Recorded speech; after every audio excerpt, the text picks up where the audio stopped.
होता तो पहले होता जब इकट्ठी बातचीत हो जाती, और दिल्ली का मूवमेंट नहीं होना चाहिए, अपने रिकॉर्ड का भी नहीं तोड़ना चाहिए। और कोई गलत फहमी हो, कोई हो या हम भी गलत फहमी में रहे कि दिल्ली जो आंदोलन हो गया वो आंदोलन फिर दोबारा हो जाएगा, वो आंदोलन कभी दोबारा होगा ही नहीं। अच्छा ना, वो आंदोलन एक वैचारिक आंदोलन था, उसके साथ में पूरा देश जुड़ा हुआ था। आज वो विचार सबके साथ में जोड़ना, साझा करना, उस तरह का मूवमेंट खड़ा करना, वो तो सदी में कभी कभी होता है। जो मेरठ के आंदोलन हो गए, वो तो अब आप कह रहे हैं कि उतनी ताकत से आंदोलन को खड़ा करना मुश्किल होता है, और अपने रिकॉर्ड का भी नहीं तोड़ना चाहिए।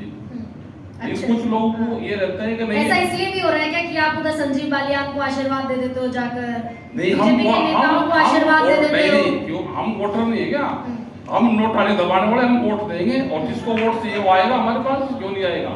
हमारे पास सब आए, भैया बच्चे वोटर हैं सब, तो आप वोट मांगने कैंडिडेट इनके पास में जाएगा, हमारे पास में भी आएगा। हमने सबको दरवाजे खुले, सब आओ वोट मांगने, हम वोट देंगे। किसको वोट देंगे? राकेश क्यों देंगे? किसको बता रहे? हम नोट आने दबाएंगे, वोट देंगे। देखो, देश में रहना है और देश के संविधान को मानना है तो वोट दो। आप तो कह रहे हैं अभी कि भाई चुनाव हो ही नहीं रहे देश में, अभी आप कह रहे हैं वोट देंगे। चुनाव अपनी बात में फंस गए राकेश देखो, टिकैत। वोट देना एक अलग चीज है, वोट दे रहे हैं, लेकिन वोट जा कहाँ रही, वो सिस्टम को लगे। किसी ने ईवीएम जो मशीन होती है इलेक्शन के बाद में, वे कहाँ जाती है, कहाँ ठीक होकर वापसी आती है, किसी को पता है क्या? अच्छा राकेश टिकैत, ये बताएं मुझे। हाँ जी, बताओ।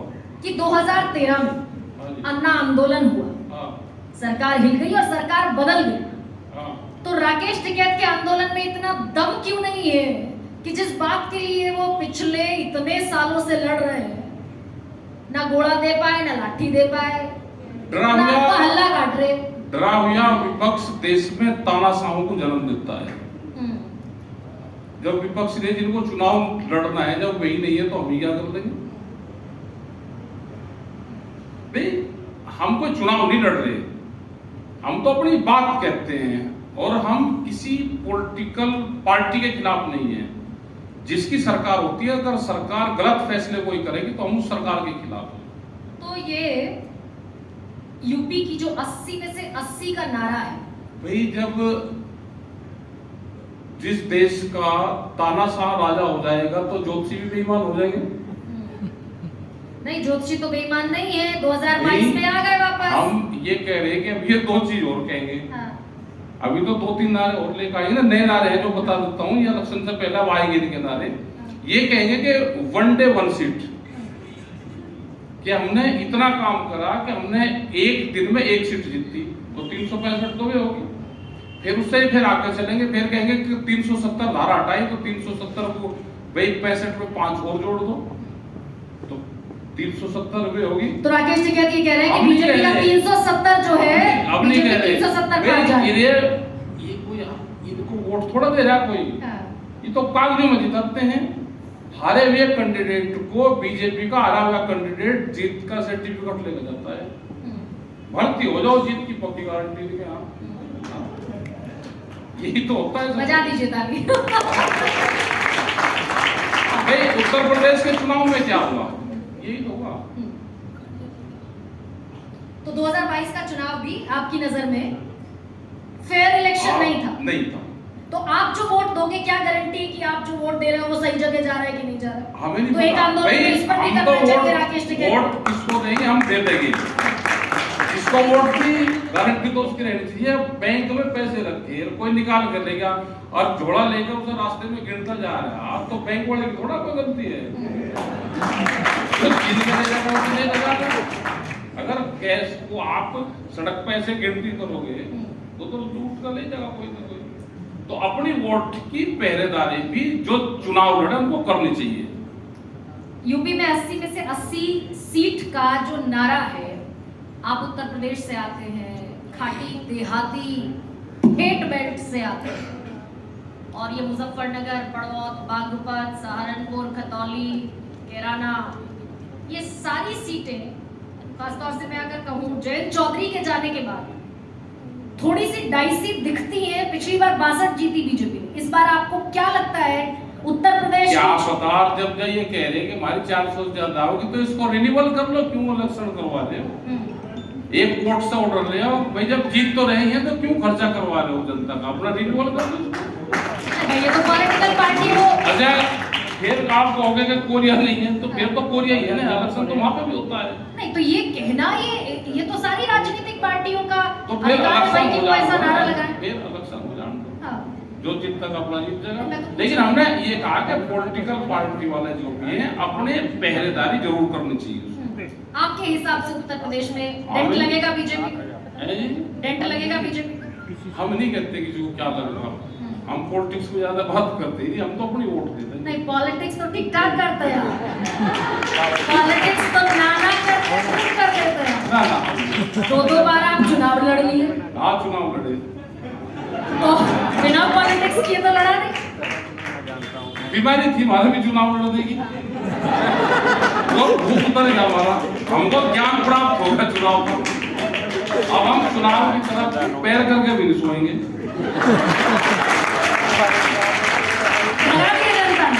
भगा दिए जनता ने। हाँ, हम चुनाव की तरफ को पैर करके भी नहीं तो ये तो समझ आ गया ना राकेश टिकैत जी कि चुनाव लड़ना आसान नहीं है इस देश में, ये तो समझ में आया। आंदोलन ज्यादा आसान है। हाँ, आंदोलन करना आसान है, जेल जाना भी आंदोलन में आसान है। ठीक है, जेल भी तो जाना चाहिए फिर। अब 2-3 गंभीर सवाल हाँ, गंभीर पूछो। नरेंद्र मोदी में मुझे चौधरी चरण सिंह दिखाई दे रहे हैं। कह रहा होगा, आप जिसे दिखाई दे रहा होगा वो तो वो बताओगा, हम तो मिला नहीं कभी। आपको नहीं दिख रहा ना, हमें तो दिखता। आपको क्या दिख रहा? कोरिया।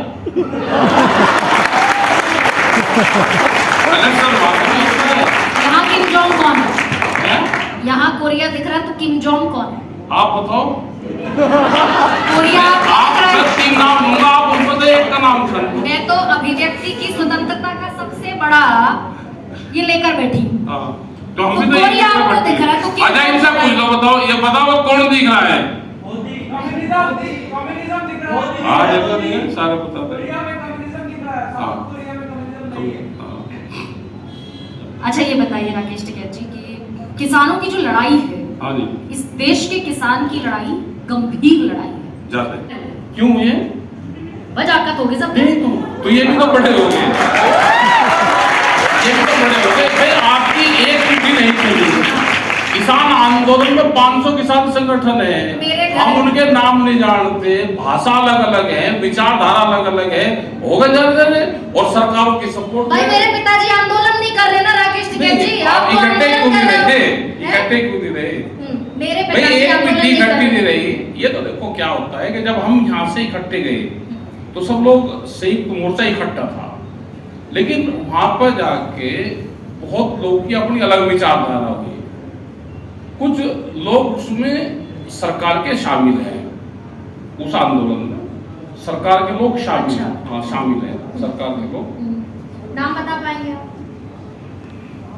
नाम पता है, जो आरएसएस से लोग जुड़े हुए हैं, जो उनकी विचारधारा से है, तो वही तो है। उन्होंने जाकर पंजाब के लोगों को बहकाया और ये कहा कि एसकेएम को खत्म करेंगे, आपको लीडर बनाएंगे, आप ये मूवमेंट शुरू करो। और वहां पे किसानों पर लाठी चलवाई। तो ये पूरा सरकार के गिरफ्त में कुछ लोग आए वहां पे, आम जनता को नहीं पता। तो आप ये कह रहे हैं कि आपका आंदोलन पंजाब SKM सरकार ने हाईजैक कर लिया?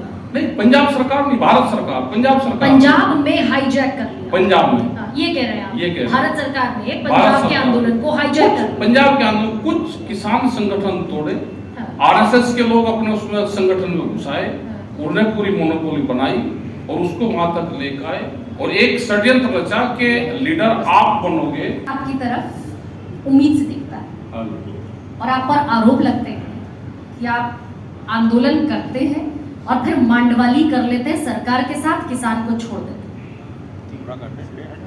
सब जुटते।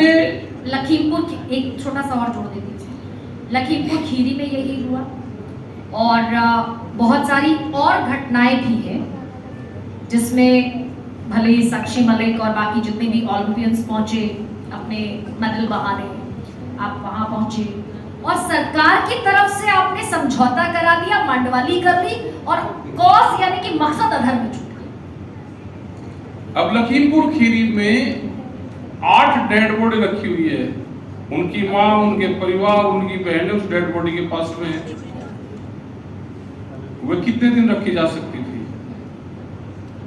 11 लोग वहां पर थे, उनके परिवार के लोग थे, उनकी परिवार के लोग से, एसकेएम के लोगों से पूरी सहमति बनी। जो यहाँ पे मैडम है कमिश्नर साहब, वो समझौते में थी। आजकल के जो डीजीपी है उत्तर प्रदेश के भी समझौते में थे और सबकी सहमति से एक समझौता हुआ। अब एक तो ये है कि उस टाइम के जो बहुत लोगों ने क्या करा कि जो विपक्ष में जो लोग थे वो चाहते थे कि सरकार गिरे, यहाँ पे और खून खच्चर हो।